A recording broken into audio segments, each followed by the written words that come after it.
ചതുര കഷ്ണങ്ങളായി അരിഞ്ഞെടുത്ത ചേനയും അതുപോലെ നേന്ത്രക്കായും അതിലേക്ക് തിളച്ച വെള്ളം ചേർക്കണം. അതിലേക്ക് മഞ്ഞൾപ്പൊടി ആവശ്യത്തിന്, കുരുമുളക് പൊടി ആവശ്യത്തിന് ഉപ്പ് എന്നിവ നന്നായി ചേർത്ത് ഇളക്കി വെക്കണം.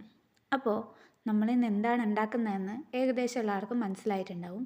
ഇന്ന് നമ്മൾ സദ്യയിലെ കുറുക്ക് കാളനാണ് ഉണ്ടാക്കുന്നത്.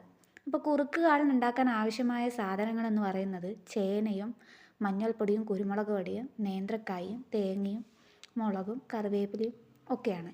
അപ്പോൾ ഇത് നന്നായി അടച്ച് വെച്ച് വേവിച്ചെടുക്കണം. നന്നായി വെന്ത കഷ്ണങ്ങളിലേക്ക് നമ്മൾ എന്ത് ചെയ്യുകയെന്ന് വെച്ച് കഴിഞ്ഞാൽ അരപ്പ് ചേർക്കണം. ആ അരപ്പിലേക്ക് ആവശ്യമായ സാധനങ്ങൾ എന്തൊക്കെയാണെന്ന് നോക്കാം.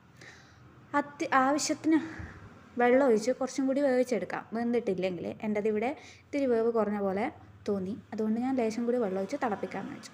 അപ്പോൾ ചിരകിയെടുത്ത തേങ്ങയിലേക്ക് ആവശ്യത്തിന് ജീരകം, അതുപോലെ കാന്താരിയാണ് ഞാനിവിടെ ഉപയോഗിക്കുന്നത്. കാന്താരി ഇല്ലാത്തവർക്ക് പച്ചമുളക് ചേർക്കാവുന്നതാണ്. അതിലേക്ക് കറിവേപ്പില, മോര് എന്നിവ ചേർത്ത് നന്നായി അരച്ചെടുക്കണം. അപ്പോൾ വെന്ത് വന്ന ആ ഒരു കഷ്ണങ്ങളിലേക്ക് നമുക്ക് ഈ അരപ്പ് ചേർത്ത് കൊടുക്കാവുന്നതാണ്. അപ്പോൾ നന്നായി ഇളക്കി ഒന്ന് കുത്തി ഉടച്ച് ഒരു യോജിപ്പ് വരാൻ വേണ്ടിയിട്ടാണ് കഷ്ണങ്ങളൊന്ന് കുത്തി ഉടക്കുന്നത്. ഇല്ലെങ്കിൽ കഷ്ണം വേറെയും വെള്ളം വേറെയും എന്ന രീതിയിൽ ആയിപ്പോവും നമ്മുടെ കറി. അപ്പോൾ നമ്മളത് കുത്തിയൊന്ന് ഉടച്ച് കഷ്ണങ്ങളൊന്ന് മിക്സ് ചെയ്ത് വെക്കുക. അതിലേക്ക് നമ്മൾ ഈ അരപ്പ് ചേർക്കുന്നു. ആ അരപ്പിലേക്ക് ചേർത്ത് നന്നായി ഇളക്കിയതിന് ശേഷം അതിലേക്ക് നമ്മൾ ആവശ്യത്തിന് ഉപ്പും മോരും ചേർത്ത് നോക്കണം. കാരണം എന്ന് വെച്ചാൽ ടേസ്റ്റ് നോക്കുക. അത് ടേസ്റ്റ് നമ്മളെ ഒരു ടേസ്റ്റിന് അനുസരിച്ചിട്ട് പുളി കുറവാണെങ്കിൽ പുളി ചേർക്കണം, ഉപ്പ് കുറവാണെങ്കിൽ ഉപ്പ് ചേർക്കണം. പാകമാണെങ്കിൽ ചേർക്കേണ്ട ആവശ്യമില്ല. അപ്പോൾ എൻ്റെ ഇവിടെ ഇത്തിരി പുളി ചേർക്കണം എന്ന് എനിക്ക് തോന്നി. കാരണം ഇത്തിരി പുളി കുറവായതുപോലെ എനിക്ക് തോന്നി.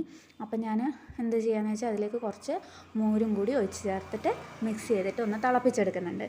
അപ്പോൾ കുറുക്ക് കാളന് വെള്ളം തീരെ ഉണ്ടാവില്ല സദ്യയിൽ വിളമ്പുന്നത്. അതല്ലാണ്ട് ലൂസായിട്ടുള്ള കാളൻ ഉണ്ടാവും, അതും സദ്യയിൽ വിളമ്പാറുണ്ട്.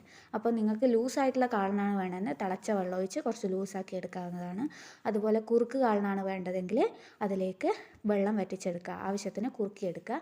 അതിലേക്ക് വെളിച്ചെണ്ണയും കടുകും ചുവന്ന മുളകും കൂടി വറുത്ത് ഇട്ട് നന്നായി ഇളക്കി വെച്ച് കഴിഞ്ഞാൽ നമ്മുടെ റെഡിയായി, കുറുക്ക് കാളൻ ഇവിടെ റെഡിയായി.